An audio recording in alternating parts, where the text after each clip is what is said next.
Alright, peace be to all. Assalamu alaikum. Omar here. Sunday long run. September 18th. Something like that.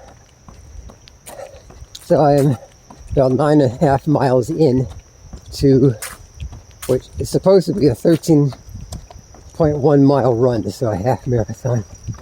I don't think I'm training for the ultra JFK anymore. I've had some life changes, but my priorities is family before training, so I get in what I can. But anyway, that actually segues to my topic, and that is trying to utilize your own time. And I say that because I turned 54 last week, and it came so fast. I was like, oh my gosh, that's my 50s came at me awfully fast, and I'm happy with the way I'm aging. I thank God for that. So, alhamdulillah, all praises due to the Lord. But I have regrets, like many people who have regrets at my age, when they get to this middle age kind of life. I won't call it a life crisis, but a life challenge or a life milestone. Because in actuality, your 50s really aren't middle age. You're an older person. The average adult lives in the U.S. anyway, places like U.S. and Canada, can expect to live close to 80 years old, give or take a couple of years. And there's many modifiers that go into that. But on average, you can expect to get about 78 years of life. Now, at 54, I'm looking at what is that? 78 minus 54, that's 24 years, right? Maybe. Yeah, 24 years.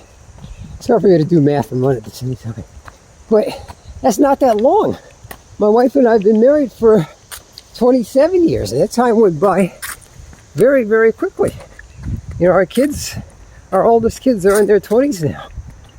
It seemed like they were just babies not too long ago. But I look at that and say, well, how much time, realistically, how much time could I possibly have left? And even if I live to be 100, one of these centenarians, how healthy am I going to be? I take care of a lot of old people. You know, I work in an internal medicine office. You know, you get to be a certain age, your body just starts to break down on average. It's an organic machine. You got to replace parts, hip replacement, knee replacements, you know, kidney replacements, so you don't be on dialysis and that kind of thing. But I try to look at my timeline and say, okay, well, I don't have a lot of time left, I don't think. How am I going to utilize what I have? And am I going to spend my time in regrets? Or am I going to try to do something about my present situation and my future, such as it may be, and not be looking back, 20 years from now, like, oh God. My wife and I met with a financial planner, and one of the things the guy asked me was, what does retirement look like for you? I said, well, I want to read books. I am a bibliophile. I don't have a lot of time to read the books I want to read because I got to work on my job. Being a PA, you got to get continuing medical education credits. You got to make sure when you're seeing your patients that you dot every I and cross every T so you don't get sued and then have the Department of Medical Licensing, ask you those questions about, hey, are you involved? Have you ever been involved in an investigation? And then it becomes, it decreases the likelihood that you're going to get, relicensed, or you have issues with that.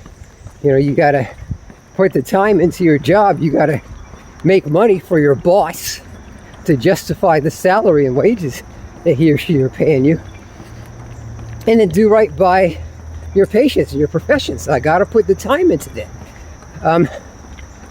and it's considerable. You know, most of us working 40 hours a week are going to put most of our lives into making somebody else money.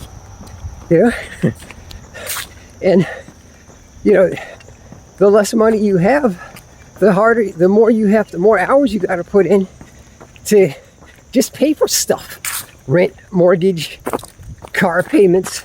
Even if you do like I do and buy auction cars, that means you got to get them fixed up because they're broken. Then you start to have health issues. You know, doctor's visits are expensive. I'm going to do some videos about how to save money on that, hopefully. You know, medications and procedures.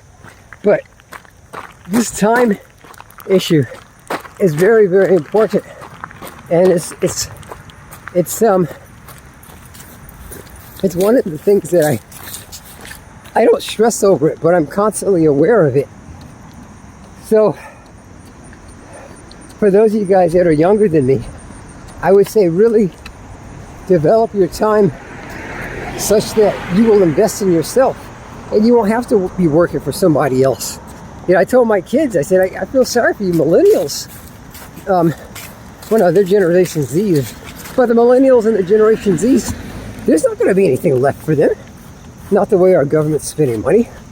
You know, you think you're going to get your Social Security check and your Social Security disability and Medicaid and Medicare.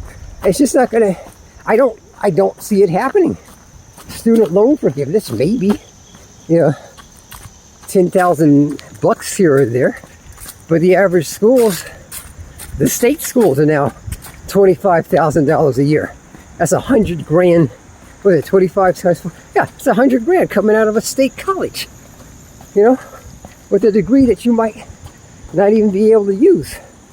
It's not going to garner you enough money to pay back the student loans with compounding interest and your rent. You know, it's math. You know, but try to work for yourself. Invest heavily in yourself, whether that's skills or developing a type of service or a product. And you'll be obsessive about it. You know, time's not going to wait for you. All right, that's it for now. Okay, guys, I wish you guys the best of success in your positive endeavors. If you want to, if you're interested in becoming a PA like me or a health educator, feel free to subscribe. Take care. Peace. It's really nice out here.